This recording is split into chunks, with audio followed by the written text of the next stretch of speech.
São 14 horas e 19 minutos, 2 está de volta. Em 2016, sob a orientação de coordenadores e professores da Unip, Universidade Paulista, alunos dos cursos da área da saúde, direito e psicologia realizaram quase 600 mil atendimentos à comunidade.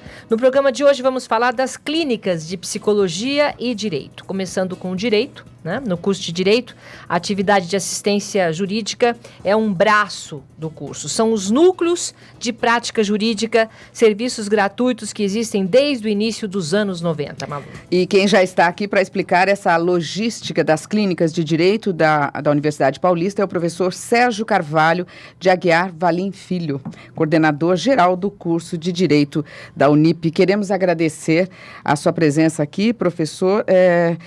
O curso de Direito da Unip é um curso que está entre os mais disputados. Sim, boa tarde a todos, né? Uma honra estar aqui com vocês. Obrigada.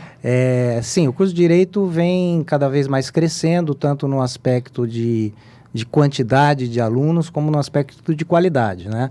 A gente vem já há muito tempo primando pela qualidade dos professores, da metodologia a ser aplicada e também do próprio conteúdo e das características do nosso curso, né? É um curso que eu sou suspeito para falar dele, claro, óbvio, mas a gente conseguiu caracterizá-lo como um curso que verifica as questões de responsabilidade social em cada região. Isso é importante. É um curso que tem uma base estrutural, mas em cada região que ele se situa, ele tem a perspectiva de o corpo docente estabelecer algumas metas, alguns conceitos que se adaptam à cultura local. Isso é muito interessante no curso de Direito. É importante você falar isso, até eu falei na abertura. O que são esses núcleos? Quer dizer, aquele lugar se adapta à comunidade? É isso? Não, a questão dos núcleos, o núcleo é um braço do curso, seria o braço prático do curso, né? Tem o braço teórico, que são as disciplinas, que são dados os conteúdos, e o braço prático, que são os núcleos, que são as atividades práticas. E essas atividades práticas, elas advêm do núcleo de prática jurídica, né? Tá. Uhum. O nosso núcleo de prática jurídica, ele tem atividade tanto da própria instituição, como uma atividade que é supervisionada pela instituição. Só para dar um exemplo para vocês, além das atividades que a instituição oferece, que são duas principais, que é o escritório de assistência jurídica, uhum, e os anexos dos juizados especiais, que são conveniados através de um convênio com o Tribunal de Justiça. Além disso, nós temos convênios com inúmeros escritórios de advocacia, órgãos públicos, magistratura, Ministério Público, que proporcionam ao aluno também fazer um estágio, mas fora da instituição, né? Okay. Então, hoje, aqui, eu acho que o assunto que a gente mais vai focar é a questão das atividades internas nossas, dos nossos dois órgãos do núcleo, que são Escritório de Assistência Jurídica e anexos do juizado. Porque justamente esses serviços, eles funcionam como atendimento à comunidade, à população de um modo geral. É isso? São esses dois? Exatamente. São esses dois viés importantíssimos, que é fazer com que o aluno aprenda a prática, okay, e, ao mesmo tempo, ajudar a comunidade hipossuficiente ou, de alguma maneira, que não tenha possibilidade de ter uma atividade, entrar numa atividade jurisdicional paga, né?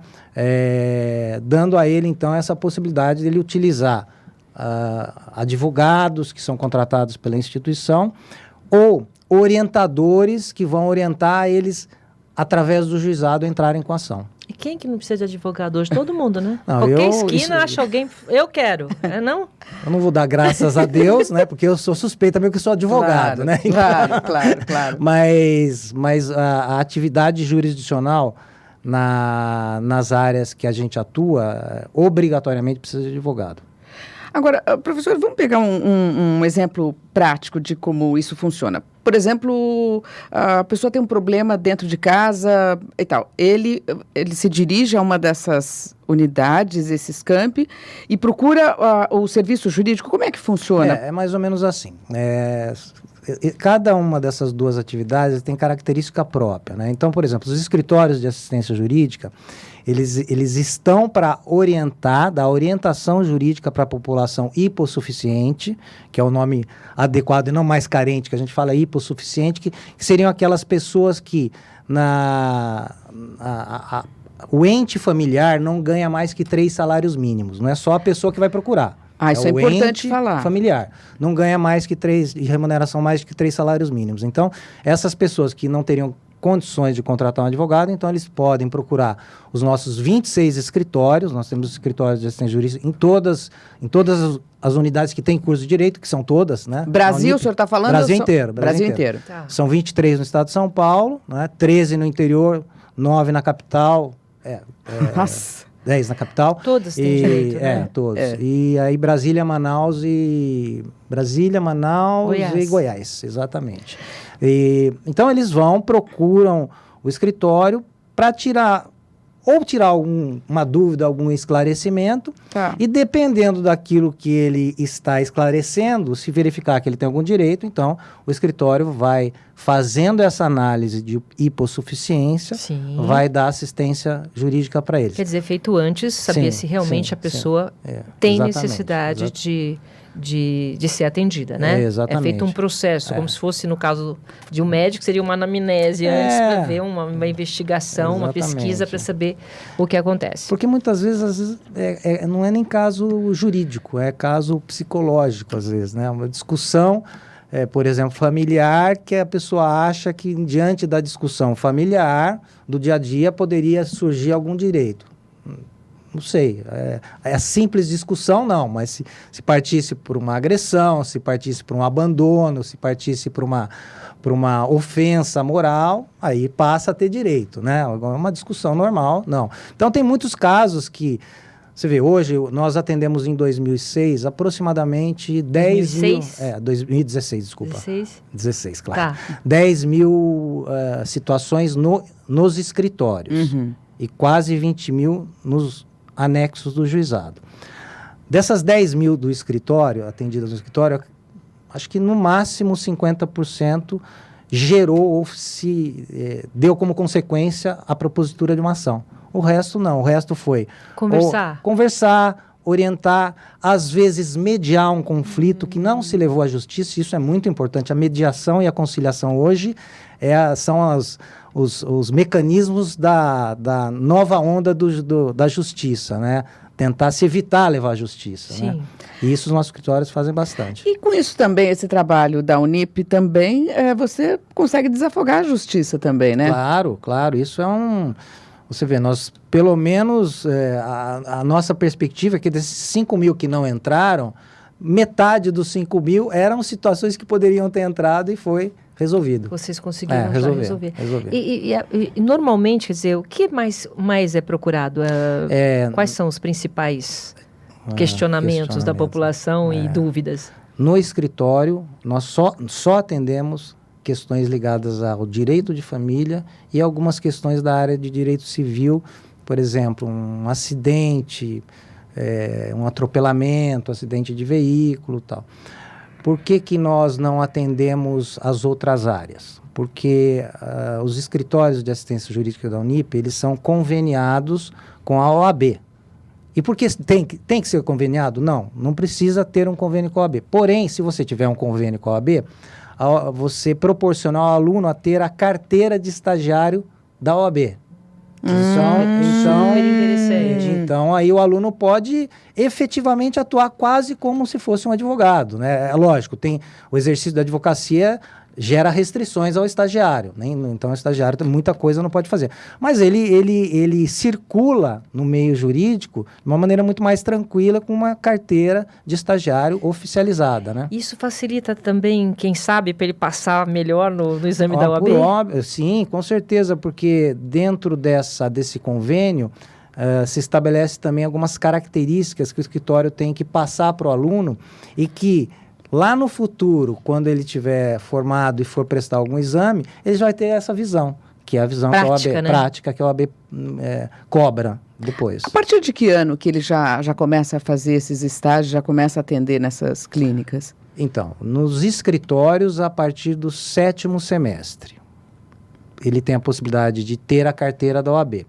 Às vezes nós recepcionamos antes do 7º nos escritórios, para que ele comece a pegar uma experiência até um pouco antecipada, para quando ter a carteira da OAB já tem uma fluência muito maior na vida do cotidiano jurídico, né? Já os alunos que fazem estágio nos anexos do Tribunal de Justiça, que são os juizados especiais, que nós temos em 8, tinha 7 até o ano passado. Esse ano a gente aumentou para mais 8 campos. Nesses não há limite de período para o aluno. Pode, desde o primeiro período, fazer estágio, se ele quiser. Eu não entendi direito essa parte do anexo. Como que é? O anexo são os juizados especiais, que a gente fala, os juizados especiais cíveis, que são situações onde qualquer cidadão pode buscar justiça desde que não ultrapasse um limite de valor, que são 40 salários mínimos. Então, eu tenho lá um questionamento, alguém que eu preciso cobrar, né? E não ultrapassa 40 salários mínimos. Eu posso ir no juizado. E qual é a vantagem? É que o procedimento é muito mais rápido e célere. Vale mesmo? Vale normalmente. Se ultrapassar 40 salários mínimos, precisa de um outro tipo Aí de você vai na advogado. justiça normal, comum, que a gente fala. Até 40 salários mínimos, eu vou e posso receber. E você vai e se inicia um processo judicial, só que um processo judicial muito mais rápido. E válido totalmente pela justiça. Não, com o juiz, tudo certinho. Nós temos nos nossos anexos juízes, que também vão, às vezes uma vez por semana, às vezes 2, para fazer as audiências. Tem audiência, é um processo normal, só que simplificado. E que interessante, nessa parceria, a Unip entra com o quê e o Poder Judiciário entra com o quê? Então, a Unip, ela entra com o espaço, né, a estrutura, e entra com os estagiários e com orientadores, professores orientadores dos estagiários que vão fazer as conciliações, que seria a primeira audiência, né, que é possível nesse procedimento. Então, e o judiciário? O judiciário entra com a estrutura técnica, porque ele disponibiliza funcionário, né? A estrutura jurídica que ele tem, disponibilizando toda a experiência que tem de um procedimento judicial, e os próprios juízes, né, que vão até os anexos para fazer audiência. Alguns até, em alguns momentos, ele ao invés de ir para o anexo, ele pede para que a segunda audiência seja deslocada por fórum, aí o aluno também tem a vivência do fórum e tal. Mas é uma mini justiça dentro da instituição. Para o aluno, né? Deve ser sensacional. Maravilhoso. A proximidade, porque, Silvia, transfere para o jornalismo, né? Tudo que a gente queria era ir numa rádio, numa televisão, saber como é que funciona. Eles, no curso de Direito, já estão tomando contato com esse mercado de trabalho, né? Sim. Pena que na minha época não tinha, né? Isso veio depois. Sérgio, mas tem, assim, aquela simulação realmente, por exemplo, o aluno, quando ele está estudando, tem lá o juiz, ele defende alguém, tem essa tudo que a gente assiste, às vezes, nos filmes, tal, isso acontece dentro da faculdade? Na realidade, na nossa área prática, nós temos essa prática chamada real, que são essas duas, juizada, né? E nós temos prática simulada, que a gente faz com o aluno também num núcleo que a gente chama de curso de estágio profissional, que é feito aos sábados. Então, aos sábados, ele tem a possibilidade de fazer a prática simulada, júri, né, que a gente vê na televisão, nos filmes americanos, não é bem daquele jeito, mas tem uma proximidade, audiências também simuladas, mas mais que o simulado, o real, né, que eles vão ter, eles têm a oportunidade de fazer o real, que é uma coisa que não tinha na minha época, isso que é. E muda para eles o fato de, quer dizer, eu acho que deve ser outro aluno, né? Depois que ele está em contato com o cliente realmente, sim, e ele participa e muitas vezes ele consegue até o fim ajudar. Qual que é a reação desse aluno depois? Você falou a palavra-chave, ele tem contato com o cliente, né? No escritório, quando nós atendemos alguém, ele passa a ser nosso cliente, né? Sem dúvida. Por óbvio que o aluno ele não faz esse atendimento sozinho, ele faz orientado por um advogado, orientador, né, que é obrigado até pelo convênio com a OAB, Mas a intenção é que ele flua, né? Ele busque, no começo o advogado vai conduzir, depois ele vai estar conduzindo junto, tal. E nos anexos do juizado, mais ainda, né? Porque ele está vivenciando audiência, ele está participando de audiência, ele participa efetivamente da conciliação prévia, que tem um orientador, professor nosso orientador, e muitos alunos já saem do curso praticamente empregados ou até sendo conduzidos por empresa nas atividades profissionais, porque a experiência que ele ganha é muito significativa.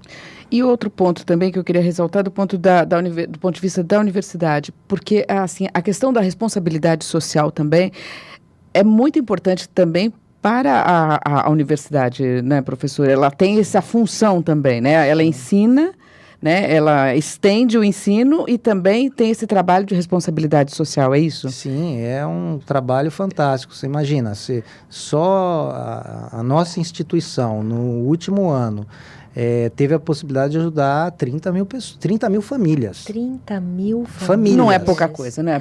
São pessoas, né? Porque um caso, não é o caso é o caso que envolve normalmente uma família, né? E emoções então, da família, e sofrimento também, né? Sim. 30 mil, é bastante, bastante. Significativo. Isso porque nós buscamos fazer uma mescla entre a responsabilidade social e o ensino, né? Porque algumas instituições, como Defensoria Pública do Estado de São Paulo, que tem também tem a obrigação de atender pessoas carentes, ela quer passar muita coisa para nós, porque ela não tem essa capacidade de pessoal.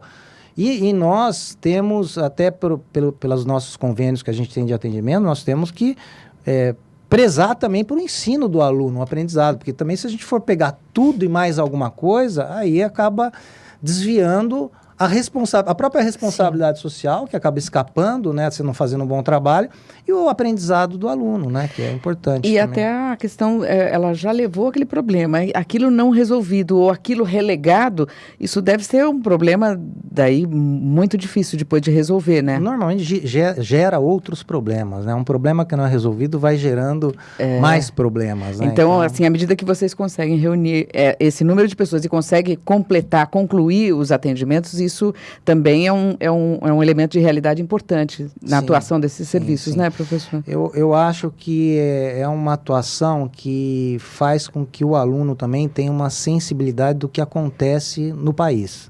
Sim. Porque normalmente ele atende pessoas... Normalmente não. Atende pessoas hipossuficientes, né?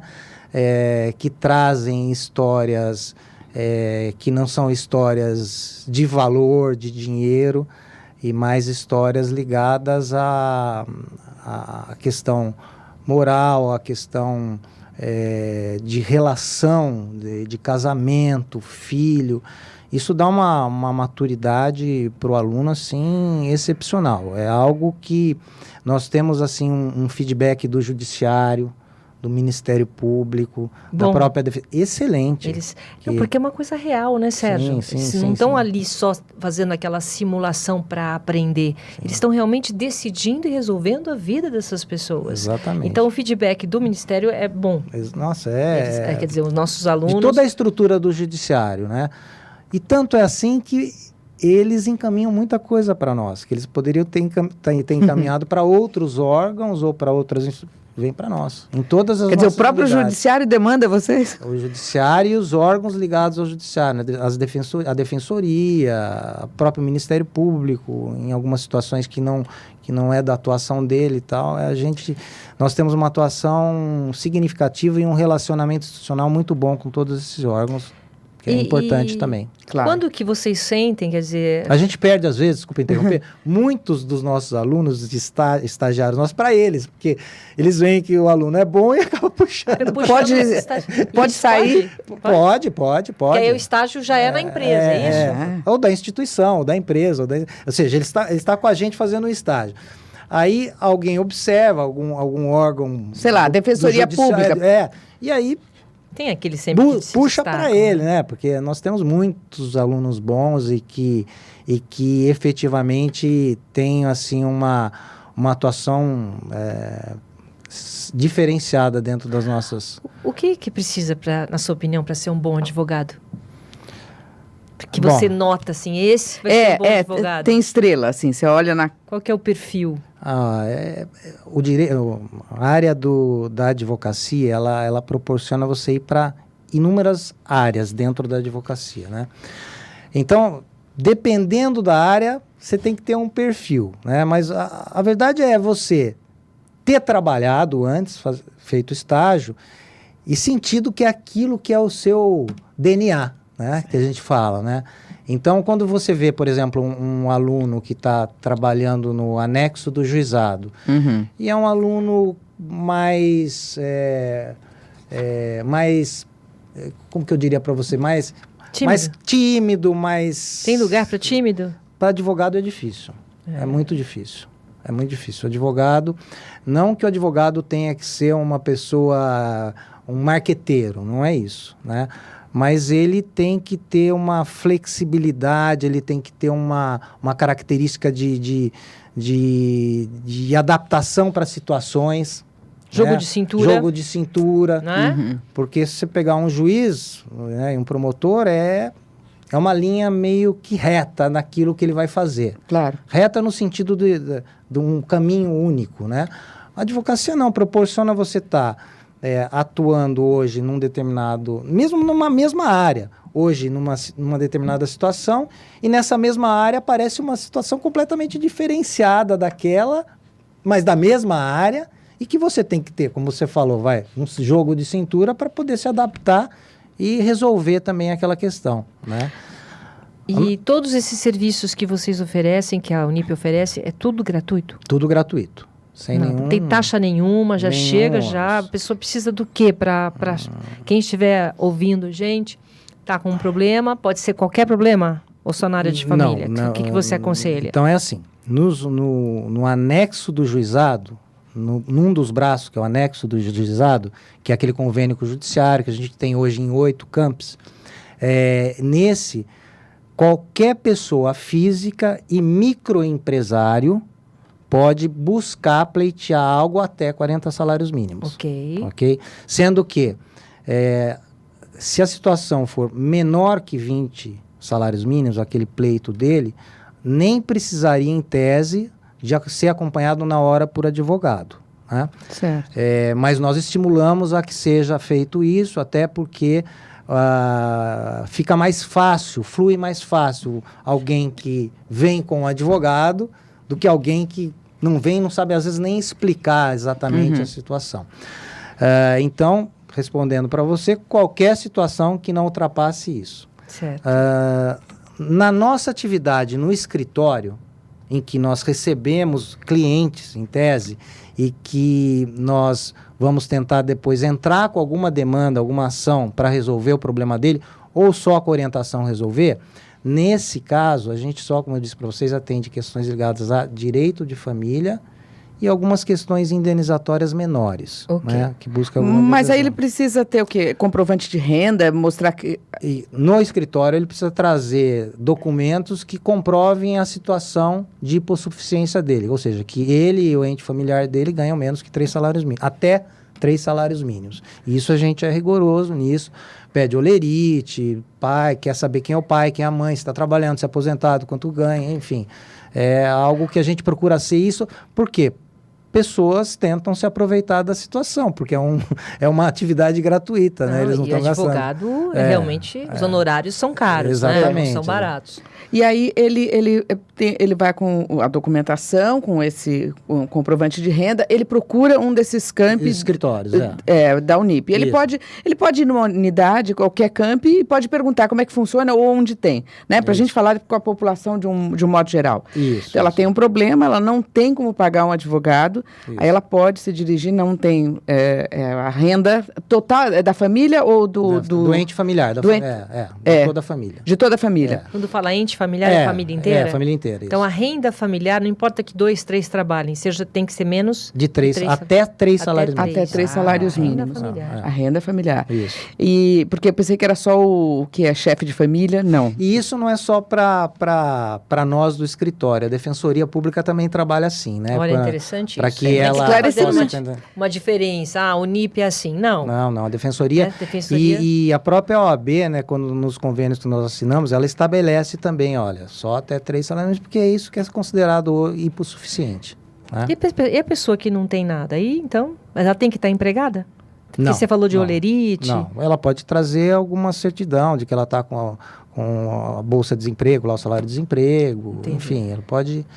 A gente procura ajudar no sentido de facilitar os mecanismos para que eles possam nos demonstrar, né? Não somos tão radical no sentido de também de qualquer coisinha não vamos... Não, vamos buscar fazer uma avaliação. Vocês estão ali para ajudar. Exatamente, e não... fazer uma avaliação para ver se a pessoa de fato é isso que ela está falando ou é alguém que busca se aproveitar da situação, né? Que infelizmente aí tem. entra né? direito de família, direito do consumidor, né? Você compra... Aí já não, né? Só direito de Não, família. consumidor desde Também. que também não ultrapasse. Não ultrapasse. Mas assim, sei lá, alguém... A grande maioria é família. Vamos dizer que 90% é questões ligadas à família. Problema, né?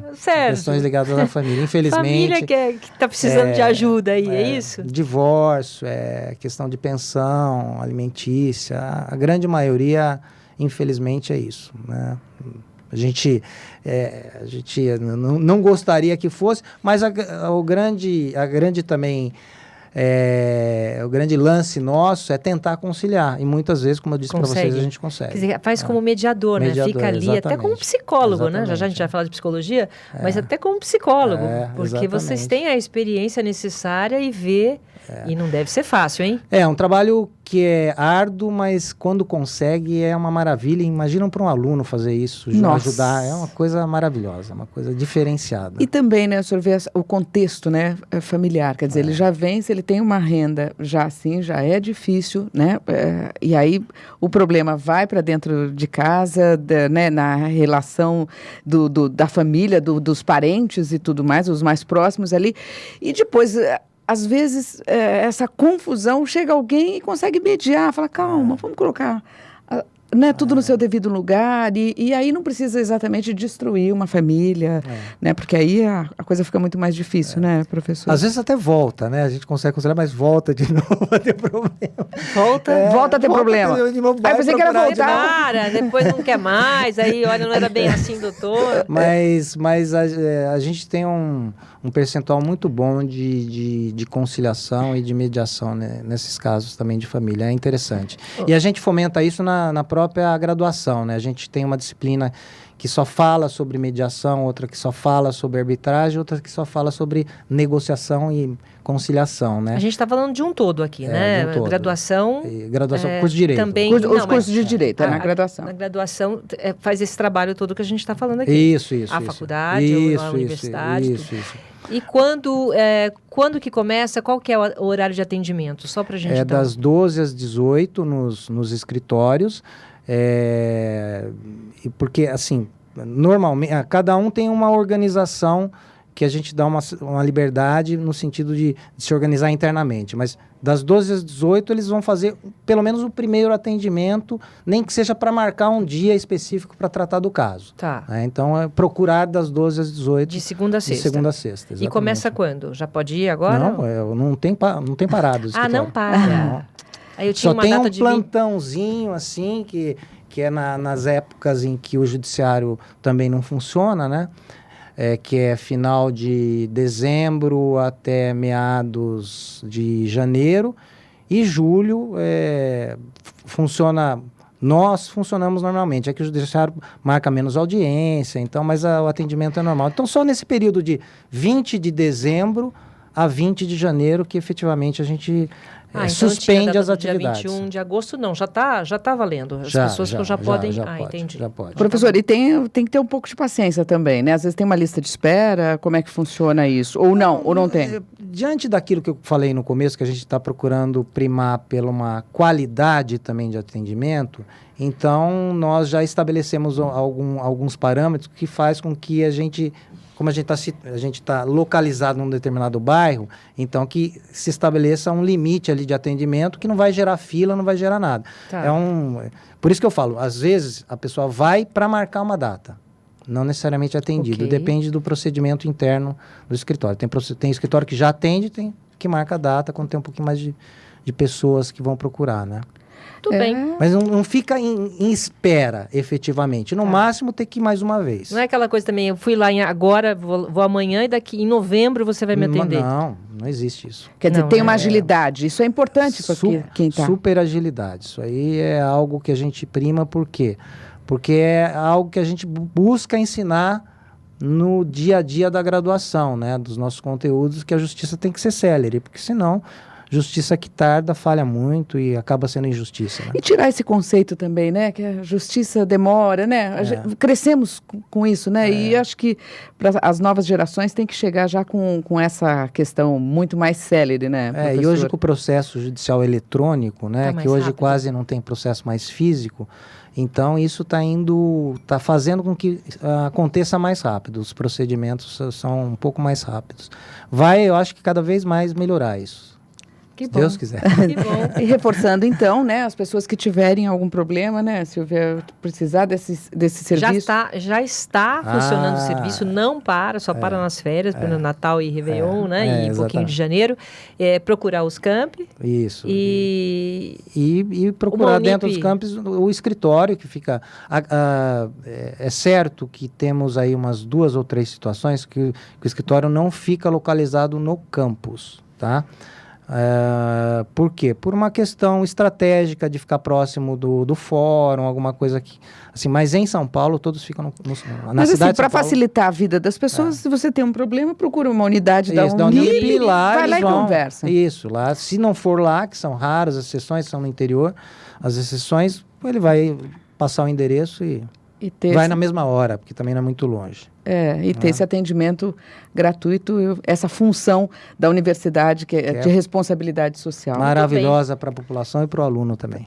Parabéns. Muito obrigada, Professor, Sérgio. eu quero agradecer ao Sérgio Carvalho de Aguiar Valim Filho, que é coordenador-geral do curso de Direito da Unip. Muito obrigada, professor, pelos seus esclarecimentos e volte aqui mais vezes. Eu que agradeço e estou à disposição.